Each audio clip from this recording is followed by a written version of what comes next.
Talk to me about your morning routine. What does that look like, typically? It depends on the time of year, really. Okay, so let's say off-season and prep.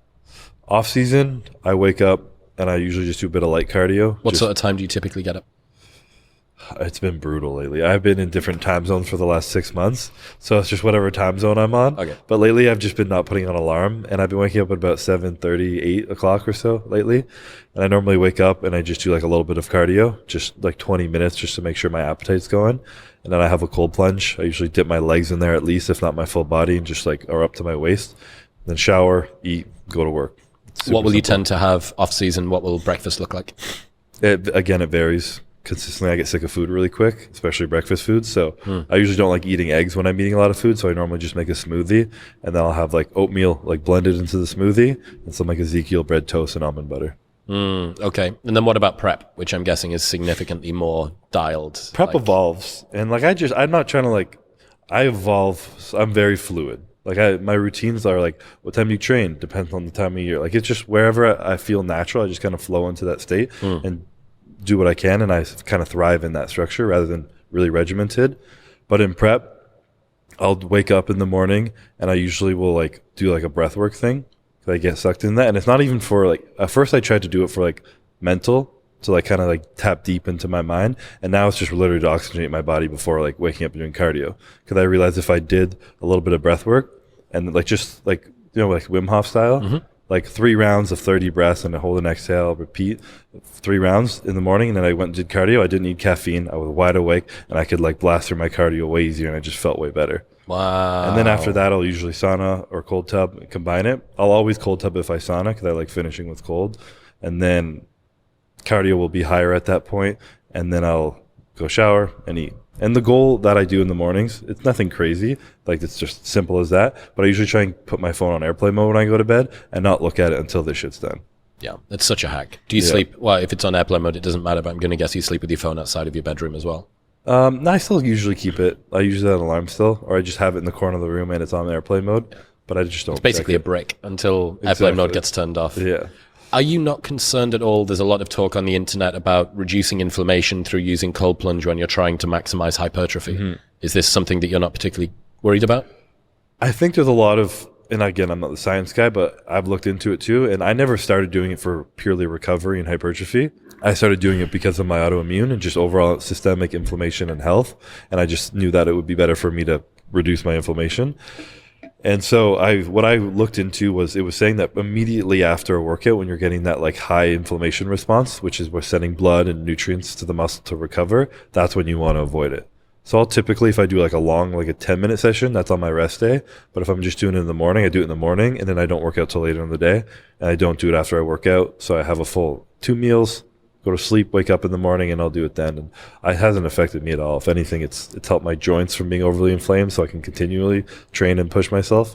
So if I lose like 2% hypertrophy, but my joints feel better to train harder, to me, the outcome is just worth it. It's a trade-off. Yeah. Yeah. What about walks and stuff? Like cardio? Continuing to just get yourself moving, sunlight exposure, stuff like that. Yeah, I think, like, do I do it or do it real? I definitely do it more in prep again. I definitely slack off more than I should in my off season, but I do cardio in my off season so that I can eat. I usually just do a treadmill in there, but when I'm in prep, I'll just like roam around outside a little bit after a meal just to make sure I'm digesting properly, and also to take my mind off life sometimes and just kind of relax. But I'm not too like crazy methodical with these things. I just make sure everything's on point. And then if my digestion ever goes to shit, that's when I start manipulating things. But I'm super consistent with my food, so normally my digestion's pretty good. Tell you what's crazy. Have you ever worn a glucose monitor? One of those things on the back of your arm. If you ever do that, and it doesn't even need to be a particularly high carb meal, but if you spike your glucose and then go on a walk, the difference is unbelievable. Really? Yeah. It just seems to mediate insulin sensitivity so well. Yeah.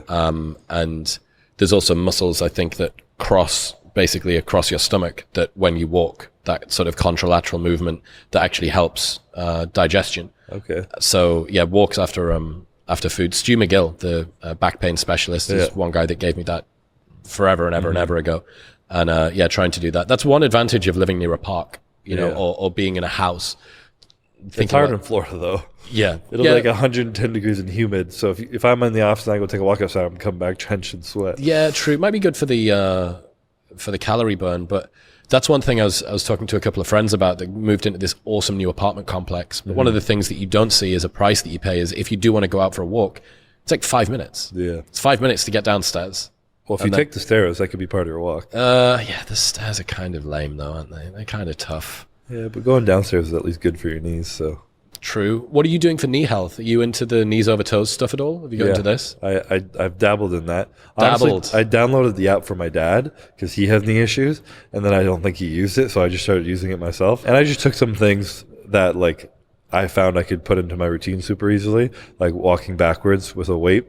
And when I don't have like a sled, I'll do it on the treadmill, turned off. Yep. I'll just turn off the treadmill and push the tread. Yep. And I'll warm up like that. I go on the stairs, walk up it, turn around, walk backwards. I've seen videos of you going backwards upstairs. Yeah. I train my like tibia rather than just my calves too. Some band stuff, pushing my knee backwards.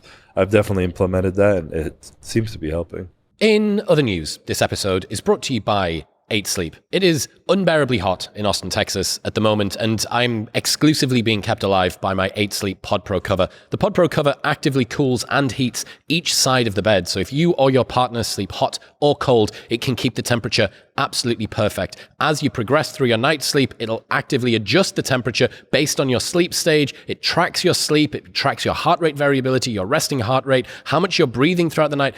It's incredible, and it does all of this by just slipping over the top of an existing mattress that you have. Good sleep is the ultimate game changer, and if you are focusing on your sleep, if you want to improve your rest and your recovery, this is an awesome place to begin. Best of all, they deliver internationally, and you can get $150 off any Pod Pro cover by going to 8sleep.com/modernwisdom. That's EIGHT sleep.com/modernwisdom.